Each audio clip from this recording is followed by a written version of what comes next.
పర్యటనలో భాగంగా 32 డివిజన్లో పర్యటన జరుగుతుంది. మా కోఆప్షన్ మెంబర్ గారు సుభాష్ గారు, సుందరపాల్ గారు, అదేవిధంగా మా డిప్యూటీ మేయర్ గారు శైలజారెడ్డి గారు, ఇతర పార్టీ ముఖ్య నాయకులు, స్థానిక ప్రజానికంతా కలిసి డివిజన్ అంతా కూడా పర్యటించడం జరుగుతుంది.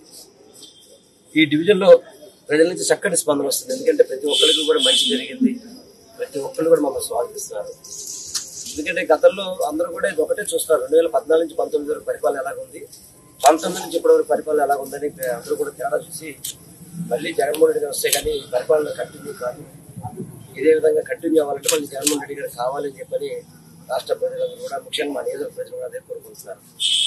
అదేవిధంగా సంక్షేమ పథకాలు కంటిన్యూ కావాలన్నా, నేరుగా పథకాలు వాళ్ళ ఇంటికి వెళ్ళాలంటే ఈ వాలంటీర్ వ్యవస్థ కానీ సచివాలయ వ్యవస్థ కానీ కంటిన్యూ కావాలన్నా కూడా జగన్మోహన్ రెడ్డి గారు ఉంటే తప్ప ఇది ఇతరులతో సాధ్యం కాదు అనేది కూడా ఈ ప్రజానికి తెలియపరుచుకుంటారు.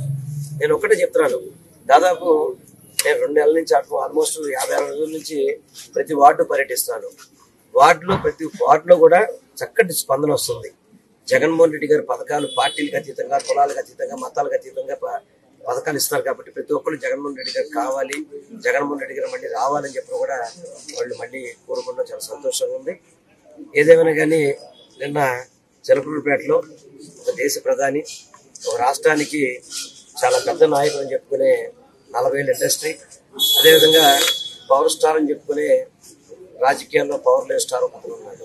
వీళ్ళందరూ కలిసి ఒక మీటింగ్ ఏర్పాటు చేస్తే కనీసం ఇంతమంది నాయకులు, ఇందాక కూడా చెప్పాను, తొళ్ళగుంటే బాలకృష్ణ కూడా వచ్చాడు అక్కడికి అని చెప్పని, ఎంతమంది వచ్చినా కానీ ఆ సభ ఎలా వెలవెలబడిపోయిందో చూడండి ఒకసారి.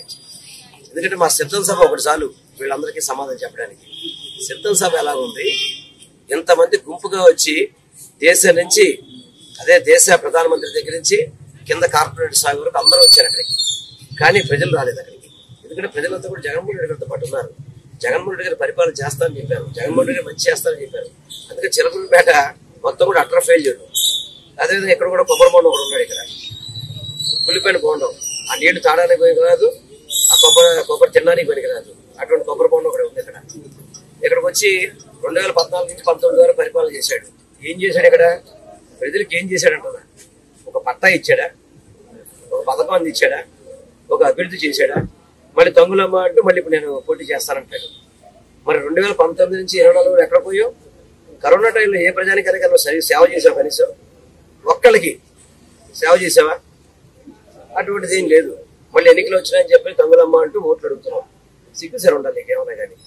మళ్ళీ ఓట్లు అడుగుతున్నాడు అతను రాడు, ఓట్లు అడగని నాకు రాడు. ఎందుకంటే స్టైల్ అనమాట, జనాలు మనం కలవకూడదు, జనాలు మనం ఎవరితో టచ్లో ఉండకూడదు అని చెప్పి తెలుగుదేశం రాజకీయం ఆ విధంగా ఉంటుంది. నేను ఒకటే చెప్తున్నాను, ఓట్లు అడగని వ్యక్తి, మీ ఇంటికి వచ్చి ఓటు అడగని వ్యక్తి పరిపాలన చేస్తారని నమ్మకం ఉందని అడిగితే ప్రతి ఒక్కరు మాకు అటువంటి వ్యక్తి మీద నమ్మకం లేదు, మేము ఎప్పుడు కూడా బాగుండోమో అనే వ్యక్తిని చూడలేదు, అటువంటి వ్యక్తి మాకు అవసరం లేదు అని చెప్పని ఈరోజు ఇక్కడ ప్రజానికం చెప్తున్నాను. అందుకని చెప్తున్నాను, బాగుండోమో అనే వ్యక్తి ఇక్కడ ఈ నియోజకవర్గంలో గెలవడు. ఎట్టి పరిస్థితి గెలిచే సమస్య లేదు ఇక్కడ, ప్రజలు ఎవరు కూడా ఒప్పుకునే పరిస్థితి లేదు. ఎందుకంటే ప్రజలకు భద్రత ఉంది. అటువంటి వ్యక్తి కనుక గెలిస్తే వాళ్ళందరూ కూడా సంఘానికి ద్రోహులు అంటున్నాడు. అటువంటి సంఘ ద్రోహులు అనే వ్యక్తులు పరిపాలన పనికిరారు. వాళ్ళ వల్ల నియోజకవర్గం అంతా కూడా విచ్ఛిన్నం అయిపోతుంది. ఎక్కడ స్థలం కనపడితే స్థలం కబ్జా చేయడం, రౌడీజం చేయడం, భూదందాలు చేయడం, అదేవిధంగా చందాలు వసూలు చేయడం, డబ్బులు వసూలు చేయడం, మామూలు వసూలు చేయడం, ఇటువంటి వ్యక్తులు మా కుద్దు బాబోయ్ అని చెప్పని ఈ నియోజకవర్గ ప్రజలు చెప్తారు. తప్పకుండా జగన్మోహన్ రెడ్డి గారి నాయకత్వంలో ఇక్కడ ఎమ్మెల్యేగా నేను, ఎంపీగా కేసీఆర్ గాంధీ గారికి అత్యధిక మెజార్టీతో ఈ డివిజన్ వస్తుందని చెప్పని ప్రజల యొక్క దీవెనలే మాకు తెలియజేస్తామని చెప్పి అందరికీ తెలియజేస్తాను.